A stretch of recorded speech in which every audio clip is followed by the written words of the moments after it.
We're well into the taper phase of the Arc of Attrition and all the training is done, and if I'm honest, I wish I'd got a few more miles in my legs before the race, but you know, you're always going to feel like that when you're training for these challenging events. I'm sure everything is going to be all right on the night, or should I say on the day, on the night, on the day, and then back into the night, but I'm sure everything will be fine. Obviously, a massive part of being successful when you're trying to run 100 miles is nutrition and hydration, and it's really important to have a well-practiced plan going into the race. So in today's video, we are going to give you an in-depth look into what I plan on eating and drinking along the way in this year's Arc of Attrition.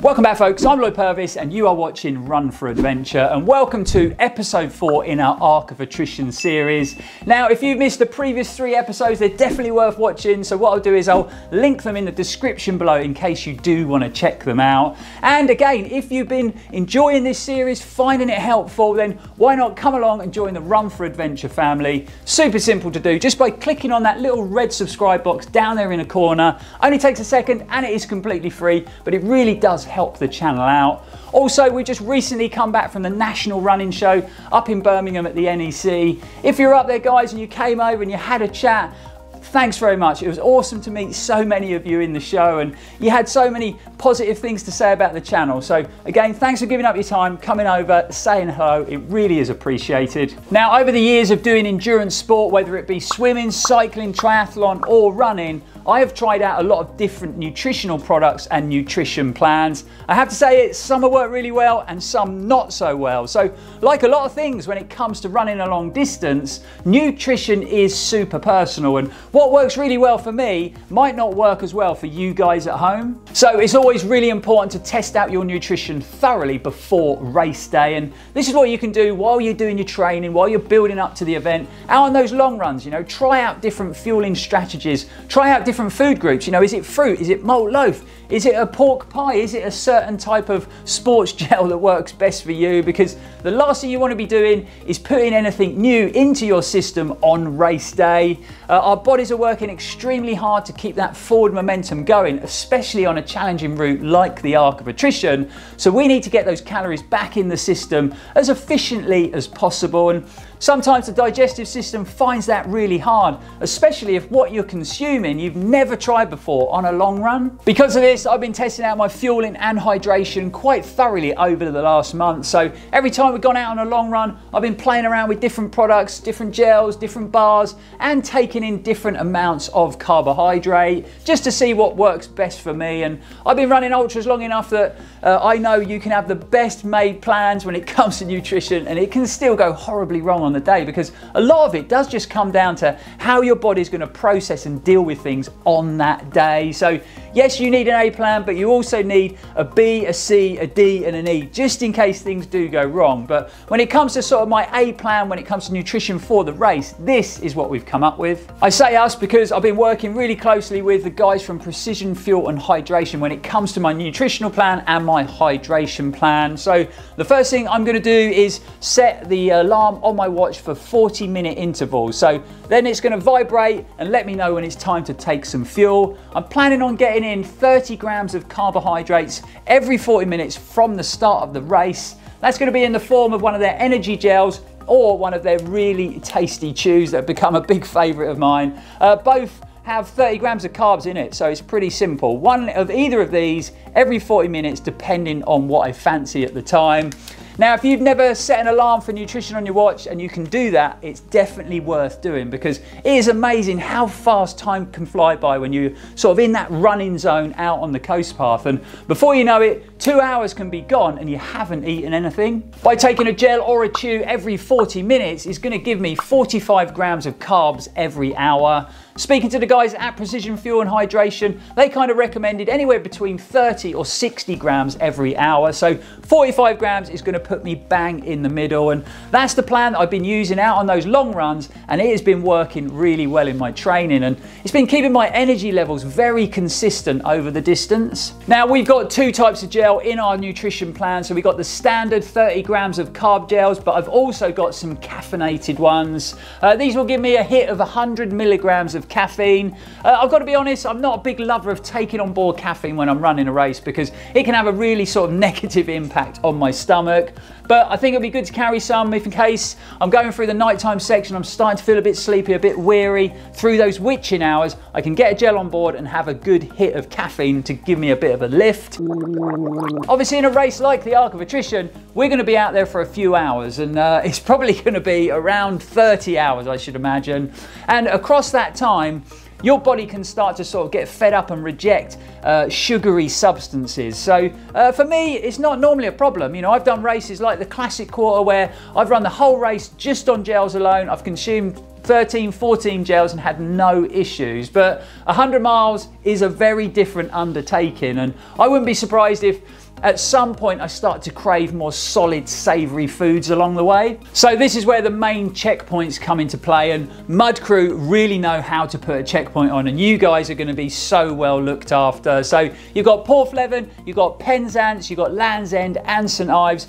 Big checkpoints, lots of archangels, lots of warm, tasty food to choose from. It's a bit of an ongoing joke down here in Cornwall that we think FERG makes them checkpoints lovely and warm and cozy and inviting and all that sort of big menu to choose from to keep you there too long so that then you get timed out at one of the cut-offs. So definitely don't take too long in those checkpoints. I'm sure that's not what they're doing. They're trying to look after their runners, but you can get trapped in there for too long, and before you know it, you spent half an hour, 40 minutes. So my plan for the race is to get in there, let them know I'm there, grab a cup of soup and get back out on the route as quick as possible. As well as all the Precision Fuel and Hydration products, I'll also be carrying some TORQ Explore flapjacks. Use these for a couple of years now. They tend to work really well for me, and I just think they're very tasty. So what I'll do is I'll cut a couple of them up into little bite-sized chunks, put them in a little Ziploc bag and have them in my race vest just to grab out now and again as a small treat. Like I say, very tasty, packed full of good energy. I'll also have a couple of bunches of bananas with my support crew, some bottles of flat Coke, and my secret weapon, ready salted crisps. There has been plenty times in long races where things have definitely not gone to plan when it comes to my nutrition, and I'd go as far to say that it's probably gone wrong more times than it's gone right, and that's after testing stuff out for years and years. It can still go horribly wrong, like I said, and flat Coke and ready salted crisps have saved me in quite a lot of races. One year in the Arc of Attrition, I'd been running really strong. I got to Pendine, which is a notoriously bad part of the race for me. I never seemed to go through there particularly well. All of a sudden, my stomach turned and I started being sick. I managed to recover, got myself to St Ives, got in the checkpoint, thought I need to get some calories back in now, had some soup, felt okay, left the building and then just projectile vomited it all over the pavement. From that point in the race, all I was having, it was flat Coke. Every time I saw Martin, my crewman, I'd have some Coke. I had a bit of Coke in my bottles mixed with water, and that gave me just enough calories to sustain me to cross that finish line. So, like I said, sometimes plan A can go out the window and you need to have a plan B to get the race done. So that's my plan when it comes to nutrition on race day. Basically, I want to get 30 grams of carbs into my system every 40 minutes. And I'm really going to try and sort of maintain that for as long as I can into the race. I'm also going to carry a couple of the Explore breakfasts from TORQ. So I used these when we went out to Chamonix. I was training for the TDS and I was sort of having one of these before every long run in the mountains. It was giving me lots of slow releasing energy that worked really well out there. So yeah, I'll have one of these with my crew. Going through that winter's night, you know, it's a long time running in the dark with a head torch, so I can have one of these to look forward to as the sun comes up.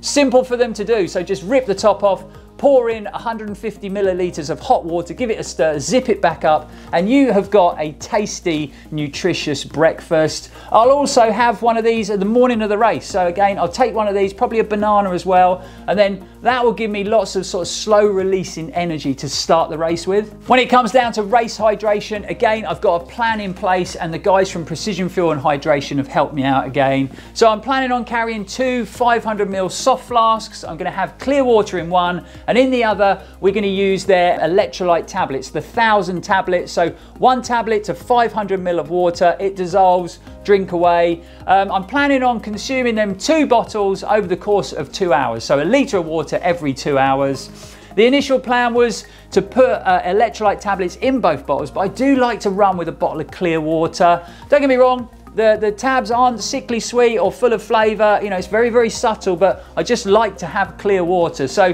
what we've come up with is I'm also going to carry their electrolyte tabs. So these have got 250 milligrams of sodium in them. So along with the tablets in my water, I'm going to probably be taking one of these every other hour just to keep those levels topped up. Now, obviously the Arc is a winter race, so we're not going to have hot, stifling weather to do. Well, hopefully we're not going to have hot, stifling weather to deal with. So it should be a lot easier for the body to process carbs and to keep hydrated. But if you also think about it, we could spend a long time running in a waterproof jacket, and those jackets can only be so breathable. So you're always going to sweat a bit more, and you're going to get a bit hotter running in a jacket. So we definitely need to keep an eye on our hydration levels, drinking those fluids, getting those electrolytes in. So like I said, the plan is a litre of water every 2 hours. One of those bottles is going to have 500ml of electrolytes in, and I'm taking the salt tablets. Shouldn't be a problem at all, because I've got a great crew out there that's going to be supporting me through the race. So that gives you a bit of an idea of what I'm going to be using to fuel me and hydrate me through the race, and it's going to be really interesting to see how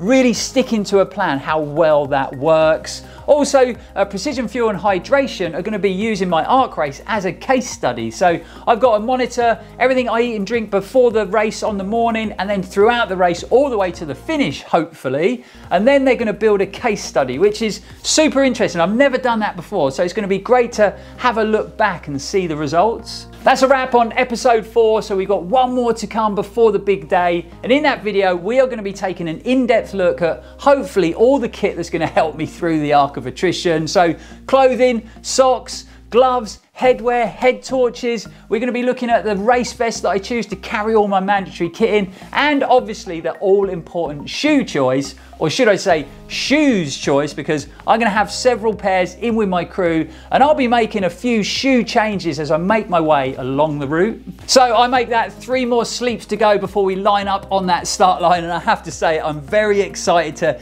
get back out there amongst the runners this year. If you are running, I hope everything is still on track, and hopefully this short series has kind of helped you when it comes to your prep. Hopefully we'll see you at registration on Thursday, or maybe Friday morning, or at the start line, or maybe even spend a few miles out on the trails with you. But until next time, guys, thanks for watching, thanks for supporting the channel, it's really appreciated. We'll be back here very, very soon, and as always, stay safe and keep on running.